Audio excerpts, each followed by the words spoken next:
जय जिजाऊ, जय शिवराय, जय शंभूराजे. नमस्कार मित्रांनो. मागील भागात आपण बघितले शिवाजी राजांची आणि अफजल खानाची भेट झाली, परंतु खानाने दगा केला. त्याने राजांना मारण्याचा प्रयत्न केला, जो राजांच्या हुशारी आणि चपळतेमुळे वाया गेला आणि तेथे त्या झटापटीमध्ये खान मारला गेला.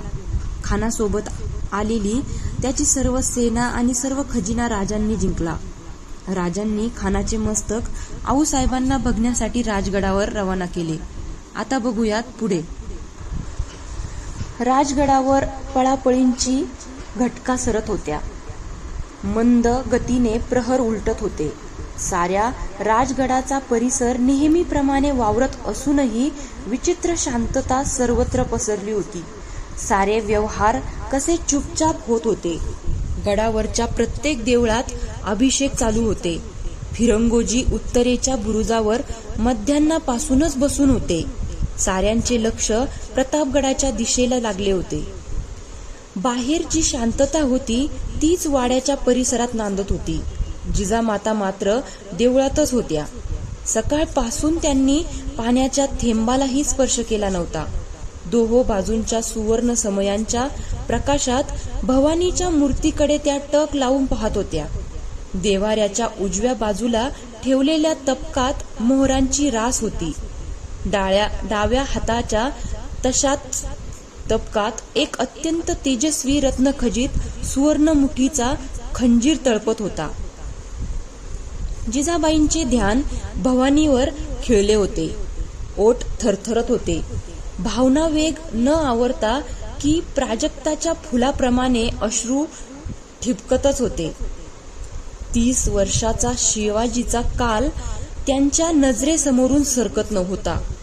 त्या पोराला हाताशी धरून केवढे मनसुबे रचले होते, केवढी स्वप्ने उभी केली होती. ते स्वप्न नुकते कुठं रूप धरत होते.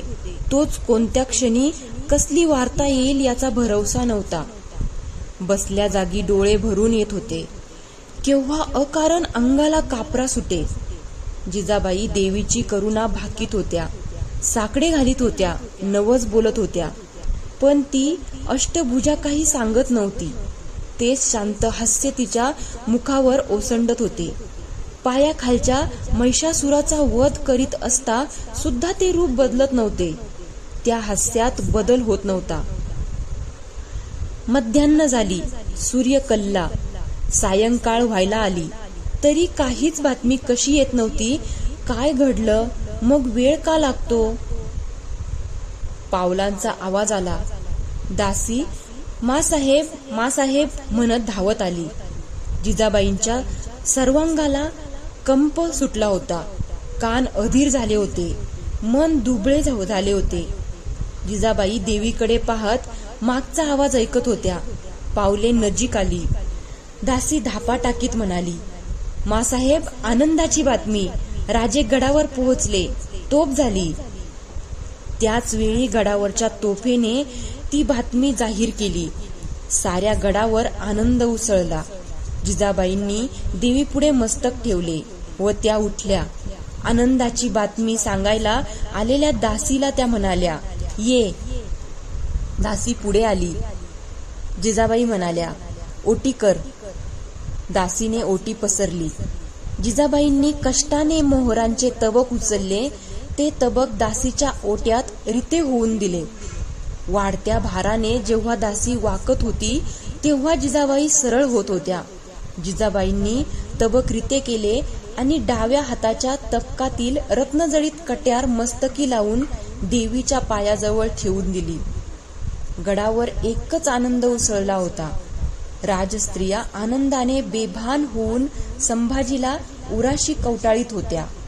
मुक्याच्या वर्षावांनी संभाजीचा जीव गुदमरत होता. राजगडावर पहाट झाली. फिरंगोजींनी जीवामहाला आल्याची वर्दी पाठविली.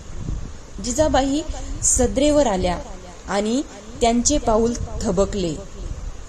सद्रेवर आनंदित मुद्रेने जीवामहाला उभा होता. सद्रेवर आश्चा दिलेली थाळी होती. मुजरा करून जीवा म्हणाला, मासाहेब, राजे सुखरूप आहेत. खानाचा पुरा बिमोड झाला आहे. राजे मागोमाग येत आहेत. आपली खात्री पटावी म्हणून हे राजांनी पाठविले आहे. गडाच्या वेशीतल्या कोनाड्यात हे ठेवायला सांगितलं आहे. जीवानी आच्छादन उचलले. सर्वांचे श्वास अवरोधले गेले. जिजाबाई स्थिर नजरेने ते मस्तक निरीक्षित होत्या. हाच तो अफजल ज्याने स्वारींच्या हातात बेड्या चढविल्या होत्या. हाच तो अफजल ज्याने संभाजीचा बळी घेतला. राजांना नेस्तनाबूत करण्याचा हाच आला होता. यानेच गेले कैक महिने साऱ्यांची निद्रा उडविली होती. हाच तो पापी ज्याची मजल तुळजाभवानीवर घाव घालण्यापर्यंत पोहोचली. जिजाबाईंनी आपला संताप आवरला.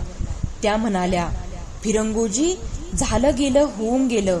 राजांच्या आज्ञेप्रमाणे इज्जतीनं या मस्तकाचं गडाच्या वेशीत दफन करा. आपला शत्रू असला तरी तो सेनापती होता. निधड्या छातीचा होता. सत्तेच्या अहंकारानं आणि धर्माच्या कैफानं त्याचा बळी गेला. त्याच्याबरोबरच वैरही संपलं. खानाच्या मस्तकाची व्यवस्था लावून झाल्यावर राजांच्या स्वागताची तयारी सुरू झाली. गडाच्या प्रथम दरवाजावर तोरण चढविले. तेथून वरपर्यंत तोरणे लागली होती. गडावर ठायी ठायी गुढ्या उभारल्या होत्या. 2 प्रहरी राजे गडावर येत असल्याची वर्दी आली. सणासुदीचे कपडे करून सारे राजांची वाट पाहत होते. धुळीचा लोट उडताना दिसू लागला. गडाच्या पायथ्याशी राजे थांबले. फिरंगोजींनी धावत जाऊन राजांना मिठी मारली. राजे पायावर पाणी घेऊन 1,500-2 हजार शिबंदीसह गड चढू लागले. नगाऱ्यावरच्या टिपरीने राजे गडी आल्याची वर्दी दिली. देवीचे दर्शन घेऊन राजे बाले किल्ल्यात आले. वाड्याच्या दरवाजाशी राजस्त्रिया आरत्या घेऊन उभ्या होत्या. त्यांचा स्वीकार करून राजे आत आले. जिजाबाईंना पाहताच राजे उभे राहिले. जिजाबाईंच्या डोळ्यात अश्रू गोळा झाले होते. चेहऱ्यावर कौतुक होते. त्यांनी राजांना मिठीत घेतले. अश्रू आवरेनात. राजे म्हणाले, मासाहेब, आम्ही आलो.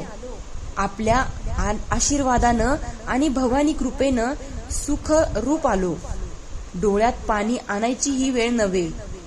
जिजाबाईंनी डोळे टिपले. त्या म्हणाल्या, अरे, दुःखाच्या वेळीच डोळ्यात अश्रू येतात हे कुणी सांगितलं? आनंदाच्या वेळीही येतात. ते अश्रू पाहण्याचं भाग्य लाभलंय आम्हाला. शंभूबाळ आले. राजांनी त्यांना कवटाळले. राजांच्या आगमनाबरोबर सारा गड भरून गेला. राजांनी जखम दरबार भरविला. जे जखमी झाले त्यांना दौलत वाटली. पराक्रम गाजविणाऱ्यांना मान सन्मान दिला. जे कामी आले त्यांना नेमणुका दिल्या.